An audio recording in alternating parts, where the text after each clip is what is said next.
The movie is set in the year 1945, with World War II in Europe having recently ended. It's the time when Denmark is finally liberated from German occupation. We are then introduced to a sergeant named Carl Leopold Rasmussen, who is watching the German prisoners of war returning to the Danish army after 5 years of service in the British Parachute Regiment. During this, Carl spots one of the German prisoners carrying a Danish flag, which enrages him. As a result, he furiously beats him up and snatches the flag away. In the next scene, we see the young German prisoners arrive at a field, where they are addressed by Carl's commanding officer, Captain Eb Jensen from the Danish Pioneer Corps. Eb explains that they are brought to Denmark for only one purpose: to clear Denmark's west coast, where the Germans had buried thousands of landmines in the sand. The prisoners are warned not to expect any sympathy from the Danes, because Denmark is not their friend. Following this briefing, the training begins, where the young prisoners are instructed on how to defuse the landmines using their bare hands. This emphasizes the extreme danger involved, as any small mistake would lead to death. As part of their training, the young German soldiers are provided with real landmines and are tasked with carrying out the defusing process in an abandoned bunker. A prisoner named Herman Moorbach volunteers to go first and successfully defuses a mine. Subsequently, all the German prisoners take their turns to defuse, but one of them fails, resulting in a fatal explosion. Upon completing their training, the German soldiers are sent to a small hut containing a room with several beds. Once there, they are approached by Sergeant Carl, who expresses his anger at the war and decides to treat the young prisoners without sympathy. He then lines them up and asks for their names one by one. Amidst this, he stumbles upon the twin brothers, Werner and Ernst Lessner. Ernst instantly gets a slap from the sergeant for answering on behalf of his brother. Following this, Carl leads the prisoners to the sand dunes, revealing an area marked with black flags. He reveals that a whopping 45,000 mines are hidden there. He then announces that the young prisoners will only be allowed to return home after defusing all of the mines. Furthermore, he informs them that if they manage to defuse 6 landmines an hour and save themselves from blowing up, they can anticipate going home within 3 months. Carl also provides them with a map, explaining that each zone is assigned a number, and instructs the boys to keep the map constantly updated. With this information in mind, the young soldiers start their work. They lie down on the sand dunes and search for the landmines before carefully defusing them. After their work, the boys rest in their modest hut in order to keep the team optimistic. One of the boys, named Sebastian, talks about his plans after returning home. In the meantime, the twin brothers notice a local girl playing with her doll across the street. Seeing that the girl has food, Ernst approaches her and tries to befriend her. However, their interaction is abruptly interrupted when the girl's mother shows up and scolds her for talking to the Germans. In the midst of this, Ernst manages to steal a piece of bread from the child's toy cart, which he later shares with his brother. As night falls, Carl instructs everyone to retreat to their beds and secures the hut doors before departing. The following day, the young soldiers continue their toil, but circumstances start getting hard as they are not given food due to post-war shortages. As a result of this, the Germans begin to suffer from malnourishment, making it difficult to deal with the mines. Despite this adversity, they are forced to keep working without any breaks in between. Later that night, a guy named Helmut sneaks out of the hut in search of some food. A fellow group member named Wilhelm notices him, but he opts to remain silent. On the next day, Werner, on behalf of his brother, requests Carl for permission for a leave because Ernst isn't feeling well and is continuously vomiting. However, the sergeant declines their plea, compelling them to continue their labor. Later on, Wilhelm is in the middle of the defusing process when he feels nauseous and vomits on the landmine. As a consequence, the landmine explodes, blowing off both of his hands. Seeing this, some boys hurriedly carry the crying Wilhelm and take him to the sergeant, who then sends him to a field hospital. That same night, all the boys experience severe stomach ache due to the food that Helmut brought the previous night from a nearby barn. When Carl shows up in the morning, Helmut immediately admits his fault, prompting the sergeant to inspect the barn. Upon doing so, it turns out that Helmut has stolen the rat feces in grain, mistaking it as food. With this realization, Carl makes the boys purge themselves with seawater in order to rid their bodies of the toxic food. I knew that food tasted like shit. Afterwards, Sebastian presents Carl with a wooden frame, explaining that it'll make their work much easier. However, the sergeant dismisses the idea and orders him to go to bed. On the following day, Carl visits the field hospital to check on Wilhelm's condition. Once there,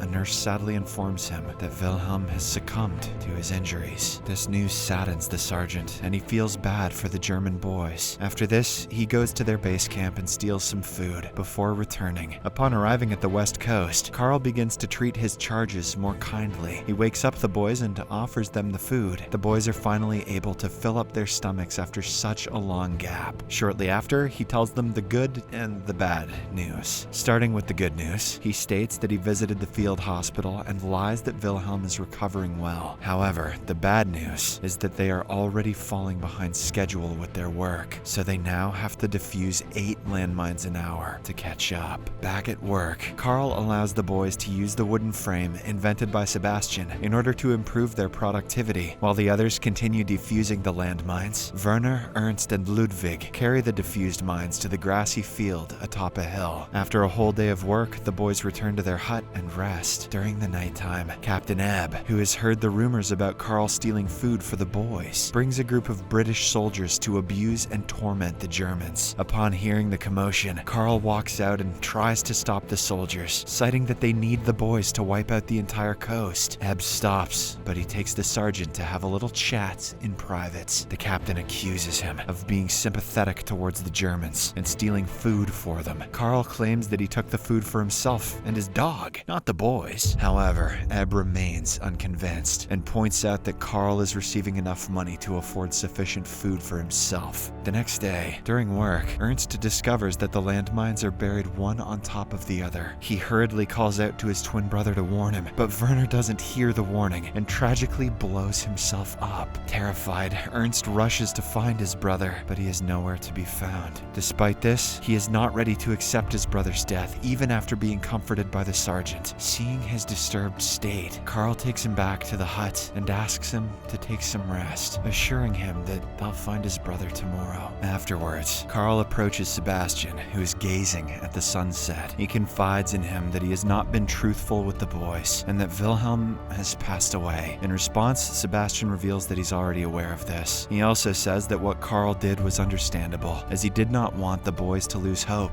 As their conversation unfolds, Sebastian injects some humor, and the two gradually establish a warm and friendly connection. The following day, Carl pays a visit to the base camp and again brings food for the boys. He grants them a leave from their work, allowing them to enjoy the beach. He even joins them in a casual game of football, reveling in the joy of the moment. It's not quite Top Gun, but it'll do. In the midst of this, 2 additional German prisoners arrive there to join them in their mission of defusing landmines. Ludwig welcomes them and invites them to join in their fun. After their football match, they engage in a friendly race, while Ernst is seen playing alone with a mouse he found in a grassy field. In the next scene, the group makes their way back to the hut. On their way, Carl tosses a ball towards a supposedly cleared zone of the beach and orders his dog to retrieve it. Oh god. Unfortunately, the dog triggers a landmine and is fatally wounded. This incident leaves the sergeant heartbroken, and he thinks that it's the boys' irresponsibility. Ludwig, who is assigned to clear that area, asserts that he had indeed disarmed all the landmines and counted it twice to confirm, but Carl still believes that he miscounted. Unfortunately, he loses his temper and once again starts mistreating the boys. He claims that he made a big mistake by trusting them. Amidst this tense atmosphere, Helmut begins to laugh, provoking the rage of the sergeant. Believing that he is mocking him, Carl delivers some hard slaps. "You make me mad. I slap you," and warns him against repeating it. Following this, he forces them to line up and march close together across the cleared zones of the beach in order to confirm that they are safe. Later in the day, the boys are resting in their huts after work when Helmut makes a bold decision to run away. He tries to persuade the others to do the same because they won't survive here this way. However, the rest of the boys refuse to follow suit. Sebastian, acting as the group's leader, firmly instructs Helmut to remove such ideas from his mind, asserting that they will be staying there until their job is done. Helmut refuses to comply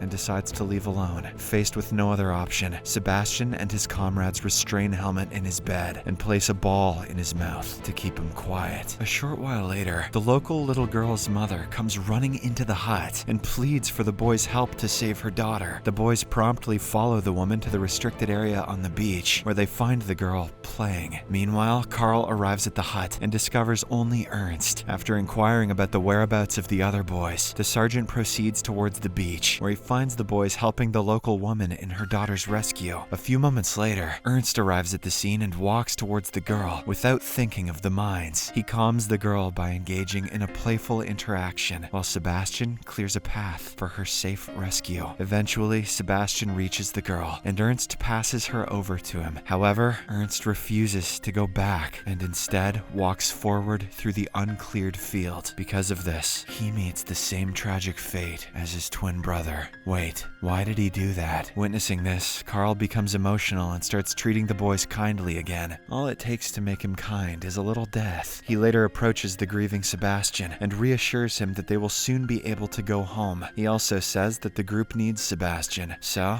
he needs to stay strong. From the next day onward, the boys continue their mine clearance work, with Carl also helping them in finishing their task quickly. One day, the four boys, Sebastian, Ludwig, Helmut, and Rodolf — who the hell is Rodolf — continue clearing the beach along with the sergeant, while the rest of them load unexploded mines onto a truck. During this, one of the boys inadvertently tosses a mine that was not properly defused into the truck bed of deactivated mines. This results in a catastrophic chain reaction that claims the lives of all 7 members of the group. The end.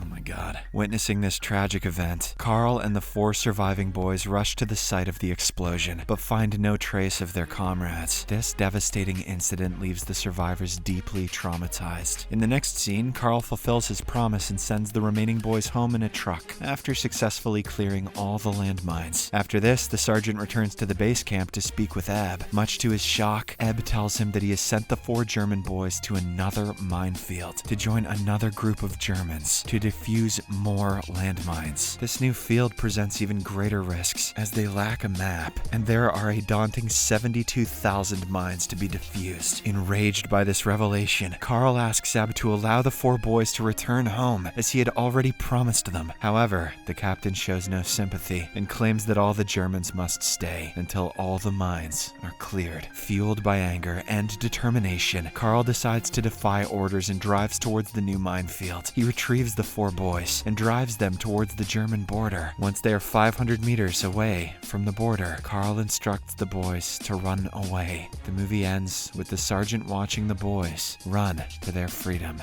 Subscribe for more videos like this, turn on notifications, and leave a like to help the channel out. Thank you for watching.